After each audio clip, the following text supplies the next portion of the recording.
shooting down in the woods. He wouldn't leave here even if he could. His life is good, yeah! Hickok45, your internet shooting companion, coming to you from beautiful Middle Tennessee, home of Dolly Parton, Johnny Cash, Alvin York, and many other noted individuals. Gunner, for example, yes, lying at my feet, looking up at me, trying to chew on something. That's my golden retriever, in case you don't know. Anyway, I'm at you again, coming at you again, talk to you about a few things, talk at you about a few things maybe. Not sure what all we'll touch on. Got a few things, maybe about some recent videos, some different firearms, and various issues that will come to mind. Just check out the table of contents there, and that doesn't really tell you a lot because you never know what I actually am rambling about. But I'll stick it in there anyway. Make believe that there's some structure, or that I actually know what I am talking about or did talk about. So anyway, give a listen.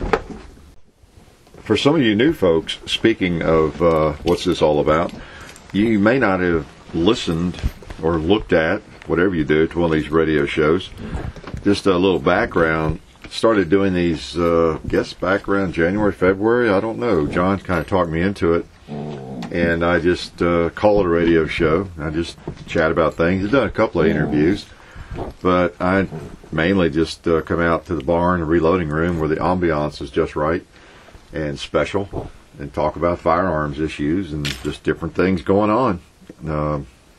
Kind of way we do it. Did it weekly for a while, and then decided I would just kind of do it not on a schedule, just whenever I was in the mood to do it. And so that's kind of where I am today. I was kind of in the mood to do it. It's been a couple of weeks, I think. So I'll talk a little bit, and we'll post it. So you new folks, and a lot of you, a lot of new folks coming in, at least new subscribers, every day. So I'm sure quite a few of you looked at the video, quote unquote, that says radio show, and you probably wonder what the heck that is. That sounds boring, and you move on. Some of you haven't. I'm sure some of you have listened to them. But anyway, that's kind of what it is. I just chat. It's geared to the more loyal viewers, I guess, listeners, as I've talked about before. And we just talk about guns and issues. I've been a talk radio nut for a long time, back when talk radio started, at least in the Tennessee area and around. So I don't know, it was around 1980, I guess, when there were actually radio talk shows. And I've always enjoyed it myself. Not that I ever had a desire to do it, but, so some people probably don't like just talk radio, sports talk radio, or anything like that. I guess just think our radio is for listening to music, and understand that. But anyway, that's kind of what we do. Just talk about a few things, and generally speaking, you get to know a little bit more about what's going on with the project here, and guns and things. If you are a radio listener, I'm a little less reluctant to, I guess, reveal information about maybe firearms we're testing, or just things like that. Maybe some follow-up, because it is very loose, unstructured in a lot of ways. And, when we're doing a video on something, we're doing that video on something, and so it's not as easy to just randomly say, hey, oh, by the way, the gun we did a video on a couple of weeks ago, we've been shooting it some more, and we had a malfunction, or it's still in fine. Yeah, I mean, it just doesn't come up, as much. But I will touch on things like that sometimes in the radio show. But anyway, give it a listen. A lot of people have figured out how to download it, put it on the computer on their MP3 players and everything. I forget the program. Gosh, I've got it in the description of some of the early radio shows. What's it called? Video to... I forget what it's called. I don't know. Anyway, if I think of it, or I'll look it up, I'll put it in the description again. But it's very doable. So we will do that, and I appreciate you listening today. So let's see what I have on the list here to chat about. They ran the world's dumbest thing again. it was kind of funny. Of course, we knew that they run those shows over and over, apparently on there periodically, recycle them, I guess, daily. It seemed like that show's on every time you go to True TV. But it was pretty interesting the other afternoon. I was sitting there just checking mail and answering mail on YouTube. It was, I don't know, a little after 7, I guess, and Central Time, 7 p.m., and I noticed I started getting messages that the World's Dumbest was showing, again. And, well, for some people it was just, hey, you were on TV, that didn't know that it had ever taken place the first time. But then other people reminded me that it was showing, right then. So it was pretty funny. My wife and I were sitting there on the couch, and we went over to the channel. We have that set to record because we somehow deleted the first one. We had recorded on a DVR, and then it got deleted or something. And so we had it set to record the World's Dumbest in case it ever ran again on TV. Of course, we have it there on our favorites on the channel, on the computer, YouTube. But thought we'd like get a copy of it. It's kind of cool. Mother-in-law's down. You show her the stupid thing on TV or something, or just have it recorded. And so we went over to it and, backed up the recording a little bit and then sat there and watched it. It's kind of funny. It still is amazing. It's just bizarre, sitting there watching the goofy pumpkin carving video, on the big screen, showing on TV. And it showed at 7 instead of 9, so that was kind of neat. So I guess maybe a few more people got to see it that hadn't seen it before, or maybe didn't even know about the channel. So that's always good, get more people in, get them turned on to Firearms, right?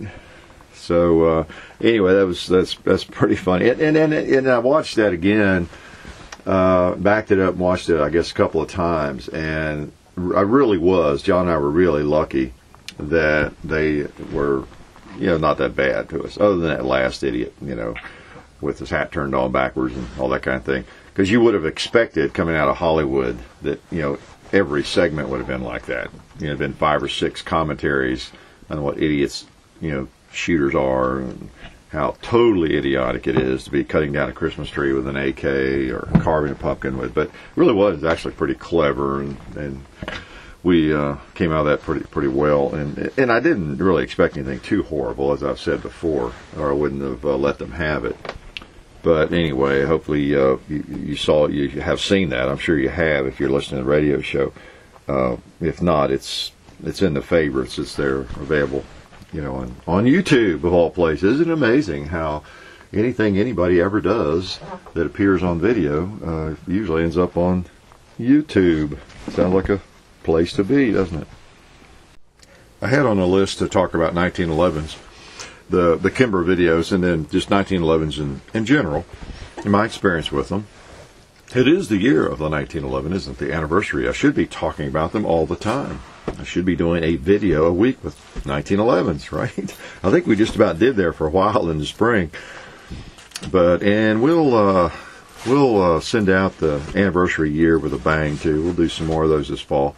May get in another couple different 1911s to kind of review, shoot, help celebrate the year before it's over. I wanted to mention something. Well, we had a malfunction, a hang-up there, too, with the Kimber and those old magazines I was using, older springs.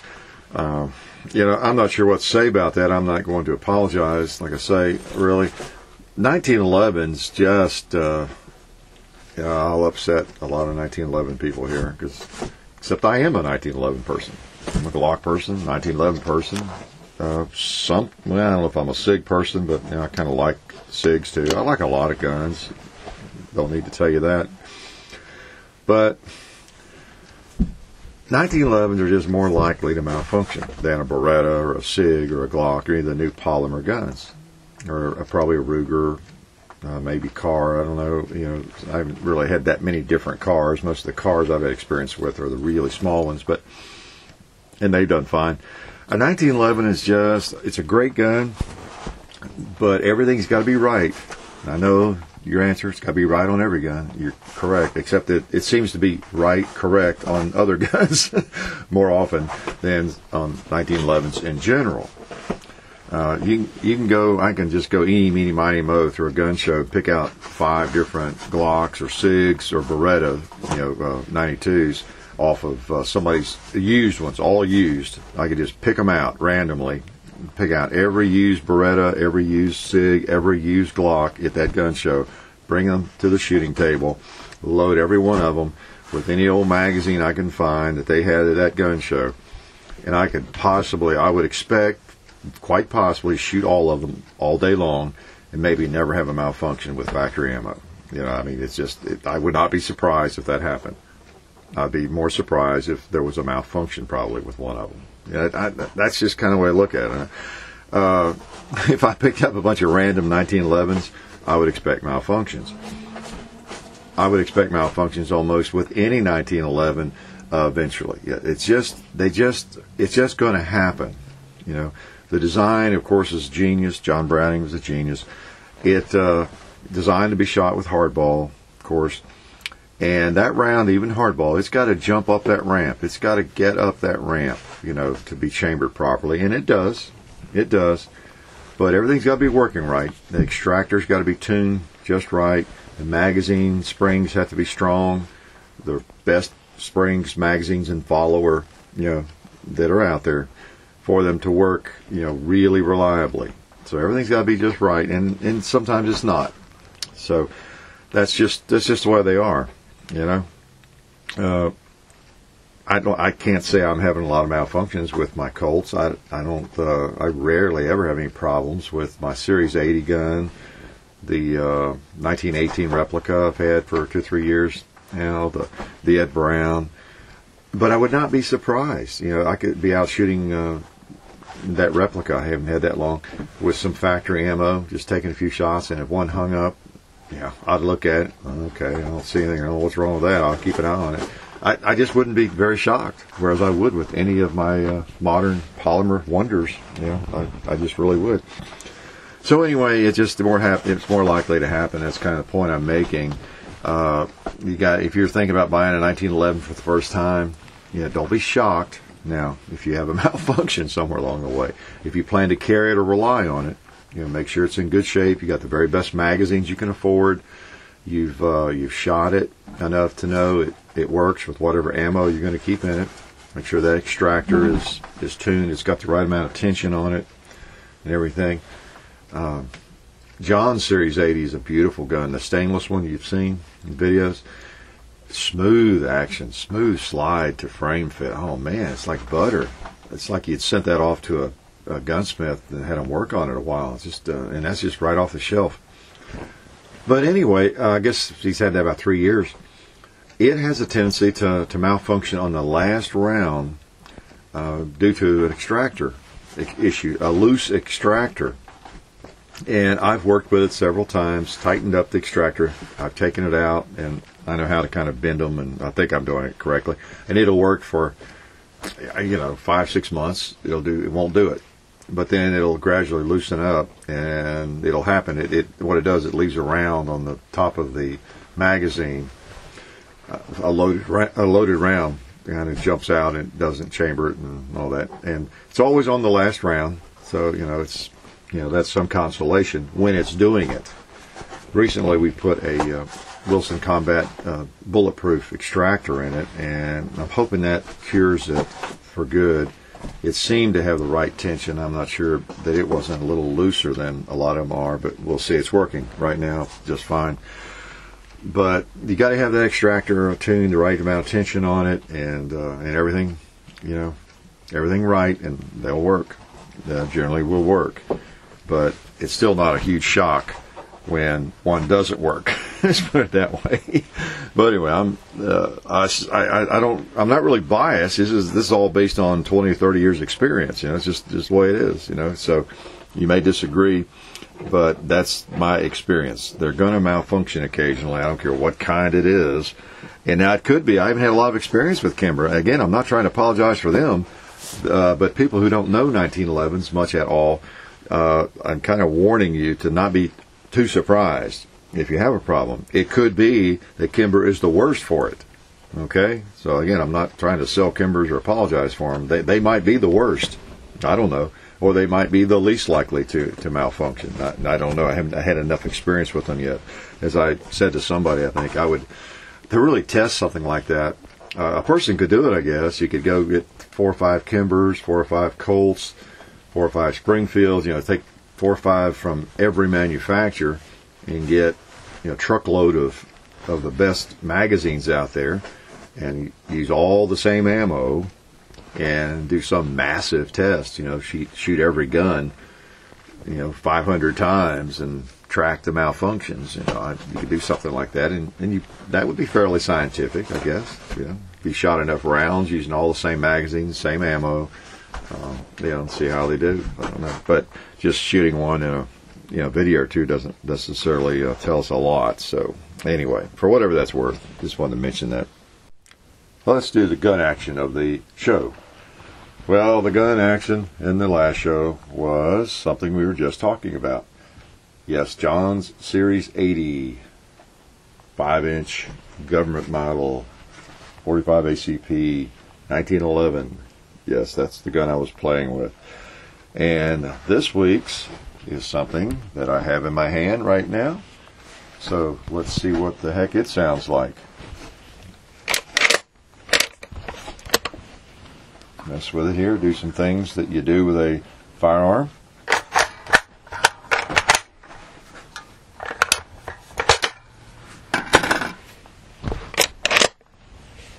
Pull the trigger.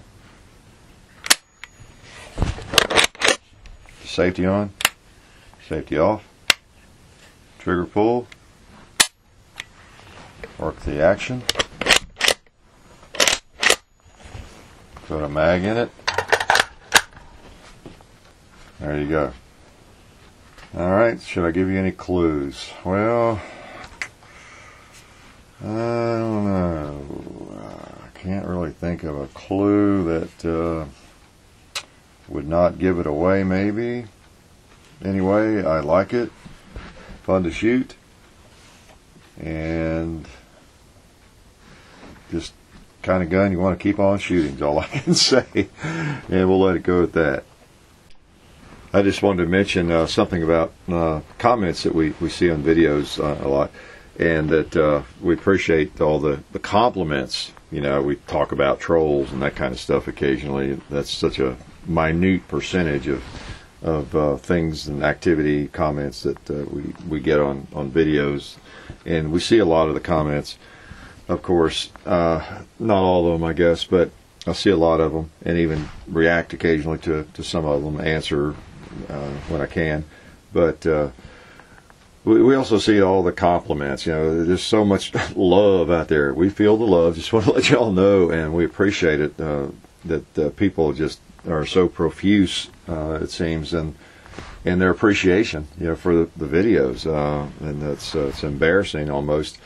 But again, we really don't feel that special at all, and are not. We're just regular people, like most of you, or almost all of you, just regular folks.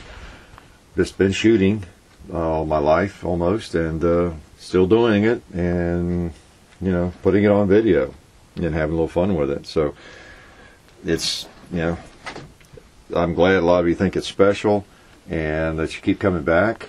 But again, we don't necessarily feel all that special. We're just regular guys, and we like to shoot and have a place to do it. As I've said before, there are a lot of people who can shoot just as well as I can, and I'm just goofy enough to go out and do it on video and play with firearm. And again, the channel never was meant to be some display of like ultimate marksmanship. That was never in my mind. It was really just to kind of show people guns. I know a lot about firearms just from the sheer time I've spent with them, and figured I had something to offer. But it really wasn't to like pizzazz people with phenomenal shooting or anything. There are a lot of people who could shoot really well, and I have shot a lot. So for folks who haven't shot a lot, it might look amazing at times. And sometimes I do amaze myself, when I hit stuff that I didn't expect to hit, or hit more than I expected to hit, it way out there, or something like that. But it's not really meant to be a marksmanship demonstration. It's just having fun with guns and showing the fun of firearms and how safe they can be if you use them, properly, and just having fun with the guns. You know what it is. You watch the videos, you wouldn't be listening to this radio show. Anyway, we appreciate all the compliments, and but again, we're just guys that enjoy firearms and enjoy shooting them, and we enjoy bringing you a little piece of that action. That's all I can say. Not really sure what I was going to say. And speaking of comments, one thing that I do, and I think I've mentioned this maybe in a comment or somewhere, I don't know. I communicate so much in comments and messages and things, and radio and videos. I forget what I've said where sometimes. But one thing I do pretty regularly is delete comments about, and I've mentioned before, don't necessarily be offended, because I delete comments for various reasons that might not be obvious to you or other folks.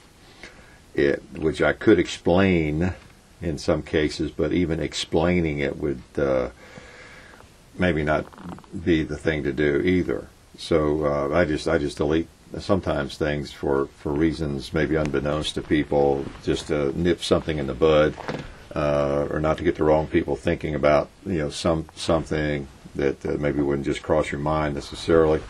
But one of those is when other gun channels are mentioned. It's always, or quite often, it's an opportunity for someone to react, no matter what someone might post about, whether it's Nothing Fancy or FPS Russia or just anybody.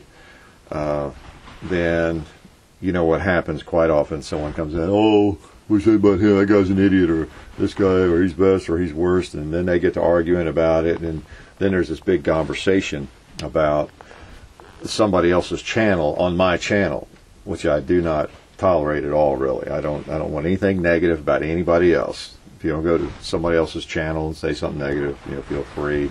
Most of you all wouldn't be doing that. Again, you're I'm just, again, if you're listening to the radio show, I think you're the cream of the crop, probably. Okay, people with sense.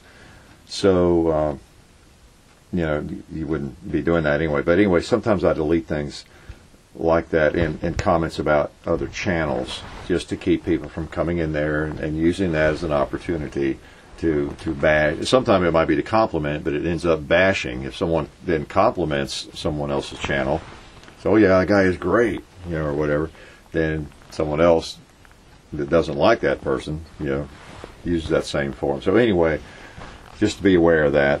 It's the reason I do that. I also wanted to just let you all know that I do see all the recommendations and requests. I get a lot of them in private messages. I get a lot of them, as you see, in comments. People wanted me to review or to shoot a particular gun. And just lets you know, I see those. I see most of those, and I register those. I don't react to them, as I've said before, I think in a vlog or somewhere, but often that I can't answer everything. There's no way, and so I have to kind of pick and choose, and I have to just read them and move on. So I do see the requests, and particularly in messages. Hope nobody thinks I'm being rude because I don't answer your question.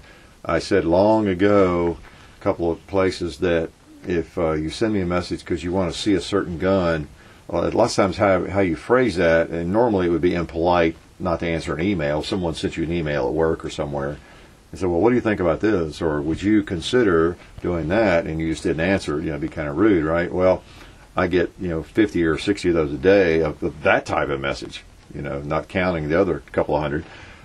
So I register that as a request for that gun. And so just bear in mind that if you send me a message, how you phrase it, I interpret it as, I would like to see you shoot a CZ75, or I would like to see you shoot a SIG 220 or P220, whatever it is. Now you might phrase that in such a way, and some people do, and they may be folks who haven't even seen any of the vlogs, and they don't know any of the stuff. They haven't listened to any radio shows, and they might be wondering why I don't answer. I don't know. Maybe in a comment you can help out or something, but if you see it. But I'll get numerous messages such as this. Like, Are you Hickok? Are you ever going to review a SIG P220, or what do you think of it? Do you think that's a good gun, or you think you're going to ever review one of those? When do you think you'll do that? Well, I can't stop in every single one of those, just the sheer volume of them. And well, I was thinking about doing that, but I'm not so sure. I don't know anybody right now that has one. I'm not on the SIG T&E list. Is one reason I haven't gotten one in. But yes, I am. If I were to sit down and write a paragraph back to all those people, I can't do it. So I've got to register that as this person is requesting that I, at some point, get a hold of a SIG P220. Or 250 is what I meant to say, right? 250, I get a lot of requests for that one too. Is that the new modular SIG, I think? Or 220, whatever it might be.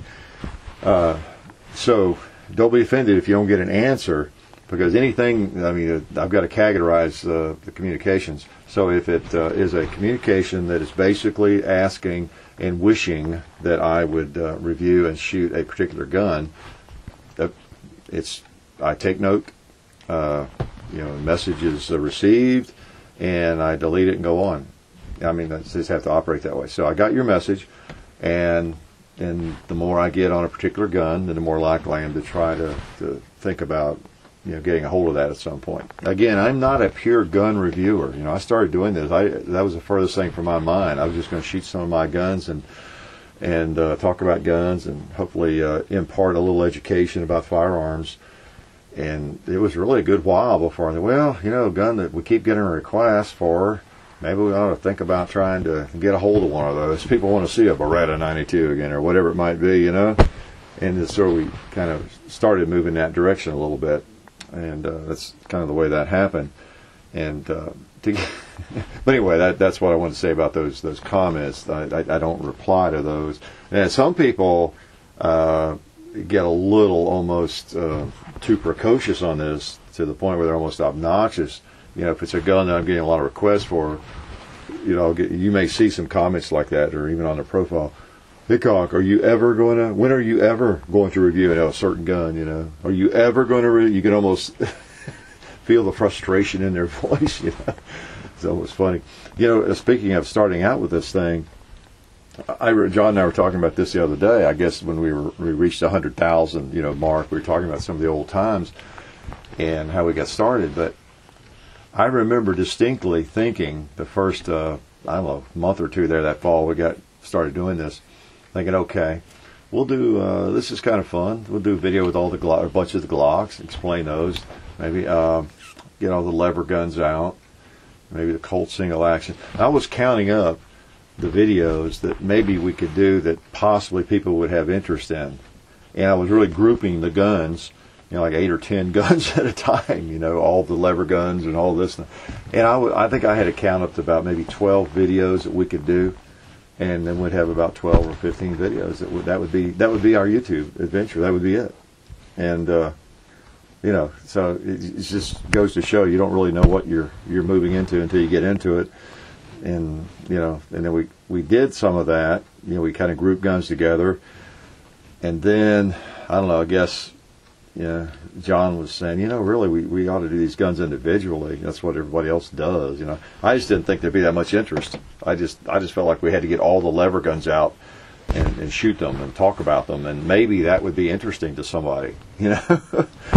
But it's funny, isn't it, how things go, and how you learn what people want to see, and how something will work. But we've certainly gone beyond 15 videos, and I didn't even have that on the list about the 100,000 subscriber issue. That's of course a big event. That's in some ways it's a big event. It's a milestone, and so anyway, that's pretty neat. Climbing over that little hurdle there, because that's a pretty big number, I guess, no matter how you look at it, at least for a gun channel, for a regular gun channel, stuff like what we do. And we're just still amazed by that. As I said in that video, it's pretty it's pretty amazing to us that people just keep coming and enjoy seeing this stuff. And it, in a lot of ways, not to sound self-serving, but I think it is a testament to people that that many people, you just want to see kind of regular stuff. People enjoy their firearms and the kinds of things that you'd like to do and want to do, and stuff that doesn't necessarily always have a lot of pizzazz to it. You know, we try to throw in a little pizzazz now and then, shoot up some melons and do some things because we enjoy doing that. But it is a gold star for the viewers that you know, they don't have to have sex, drugs, and rock and roll, you know, and everything that somebody puts on YouTube, that you can enjoy just sitting for, my gosh, some of our videos are pretty long, aren't they? And sit through one of those things, somebody just demonstrating and yakking about some firearm. But never underestimate the patience of a gun nut, right? We'll sit through anything if it shoots. So anyway, we appreciate all the support, and just want to make the comment about the requests. We do see the requests, and I make a note of those mentally, and it does not go unnoticed. So appreciate that. Let's do a gun I've owned segment. We haven't done that for a while. I mean, I guess I'm running out of these, at least ones that I think might be interesting to you. If I probably sit down and think about it, I'll come up with some more, because there have been a lot of them over the years. But one that just dawned on me is a Scofield. And I do get questions and requests for Scofields to do a Scofield review. Now, Scofield is one of the big early, you know, Smith & Wesson revolvers, the break top revolver. And it's a very interesting gun. Very interesting. I had one, it was a Navy Arms in .45 Colt, and I like those things. I really do. I want to like them a lot. I really do. I love revolvers. I like the big revolvers. Heck, I like small revolvers. But I just do love Smith & Wesson revolvers, the end frames, the big ones, and the mid-sized ones and everything. There's just something special about a revolver. And that Scofield is, you know, that old Smith & Wesson number 3 or whatever. That's just kind of an upgrade of the, what was it, the number 3, I think it was called. But, you know, it goes back into the, you know, 1860s and 70s. Neat old guns, really neat old guns. And I had to have one of those. I had it for, I don't know, a year, maybe 2. And in fact, I used it in my very first cowboy action shooting match. I had it and this old Colt, first generation, that was just about ready to fall apart. So that was quite a mix of firearms I used in that first match. But the Scofield, there's something that, for two things about the Scofield. I mean, I wouldn't mind having one. They're just neat to pull out and shoot every now and then. But the grip is very different from a Colt single action. You know, if you've ever held one, I mean, don't buy one. Obviously, you wouldn't unless you held it. But hold the thing and get a feel for it. It's just really different. It feels a little bit more like a Remington grip, which I've never liked as much as the Colt. But it's an odd grip and trigger reach and everything. It's just kind of different there. And then the cylinder, the action. I never was quite comfortable with the way that cylinder and action worked. I have to say, I never really had any problems with it. I do remember some misalignments occasionally. It seemed a little fragile to me. I don't know if it was just because it was a Navy Arms or because it was that particular gun. But, yeah, when you close that gun up and you turn the cylinder, I don't mean spin it, but when you turn the cylinder, say by hand or whatever, it just, you never just felt that click or the solid positive locking in, you know, of the hand, I guess. I don't know. It just seemed weird. You could just turn the cylinder and it was just like totally free floating or something sometimes. I don't know. It's just an odd action. But I don't know. I traded for a Colt, or I think it was a Uberti Colt clone at the time, back in the mid '90s or something.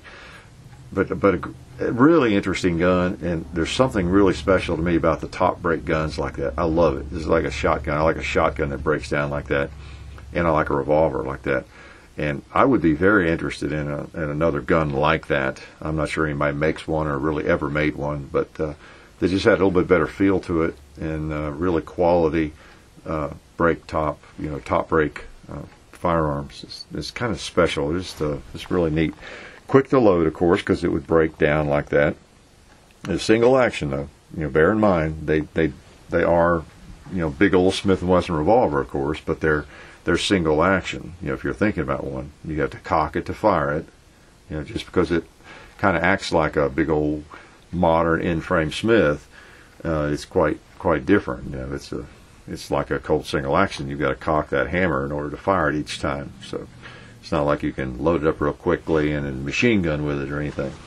So, but anyway, that's a gun I used to have, and that I have fairly fond memories of, and very interesting firearm, I'll have to say. I want to say a couple of words about the 5.25 video. That was a lot of fun, trying those guns out. I had fun with the 9mm before, and then getting the other two in. It was like Christmas. Those things arrived. Fun guns to shoot and shoot well, man. I guess I probably should have shot them a fair amount before I did a video and gotten the sights all adjusted and all that. I really just didn't think about it. Mainly because I'm so busy and John's very busy, and we don't have the time that we have some weeks or in the past. So we got them all out and just pretty much shot them a couple times, make sure they're in a ballpark, and then started the video. But that's okay. Maybe you learned a little bit about adjusting sights, and although that was not a good lesson in it necessarily, that's the kind of thing I do, though. If I'm shooting a gun out there, I might have a screwdriver if it has adjustable sights, and I'll start getting it in the ballpark.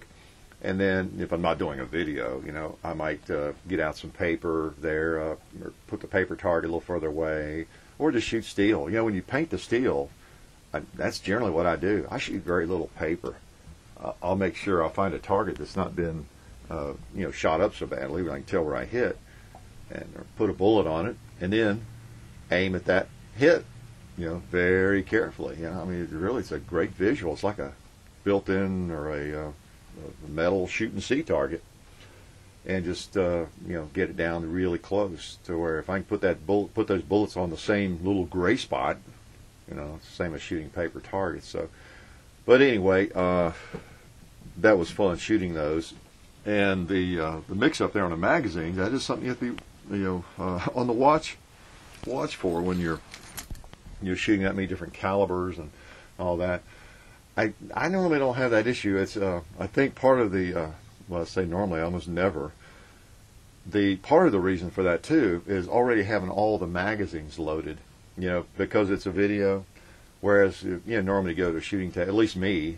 I guess if you go to the range, it's a little bit different. Maybe a public range, you might sit in front of the TV while you're loading magazines and carry a bunch of them there for different guns. I guess that could actually be the same scenario, but I usually take ammo out there to the shooting table and just load some magazines and shoot, and load some different magazines, shoot that gun. So I'm kind of loading and shooting. That's how I normally do that. But the perfect storm really was in addition to, of course, the video going, with whatever that video was, 20, 25 minutes, unedited. You got a lot of different wheels going in your head. Not that you're that worried about it. I just go ahead and shoot and kind of do what I'm going to do and show what I mean to show. Try to relax about it, but still, you got the camera there in your face, and so you got a lot of things to think about. You're shooting, the safety, what you're going to say, what you need to say, what have you left out, what do people want to know about the gun. All those kinds of things are in your mind, of course. So, and then of course safety. The most important thing, and just getting things right with the firearm, not doing something stupid with a firearm. But it's kind of a challenge, I guess. You think about it. If you do videos, you know what I'm talking about, particularly an unedited video like that, where I'm moving around so much and picking up and dropping guns on the table and doing all the stuff I do. So it's there's a lot of opportunity, I guess, for a mistake of some sort. Other than just saying something stupid. So in a lot of ways, it's good training for me. I guess it's almost like an athletic event in a way. You got a lot of things going on in your head. You got to keep straight and do the right thing. It's good training and being able to focus on a lot of different things, I guess, at once. Multitasking, perhaps. But anyway, kind of the perfect storm where I don't normally shoot the flat-nosed 9mm ammo. That Remington 147 grain ammo, it looks like a 40 caliber round, to tell you the truth. And it just does. So all my ammo there in the 40 and in the 9, had that same look about it, the same bullet, in the cartridge in the magazine.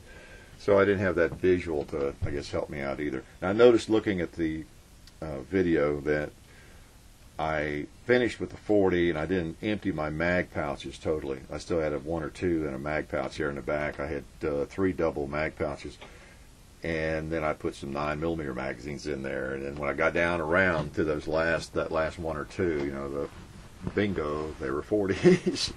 So, but they looked like the 9s, the same bullet. So I just didn't have that visual. And I was perplexing at the time. I just knew there was a big piece of brass or copper in that, or lead, something in that chamber, because that bullet wasn't even coming close to going. It was just a really bad hang-up, every time.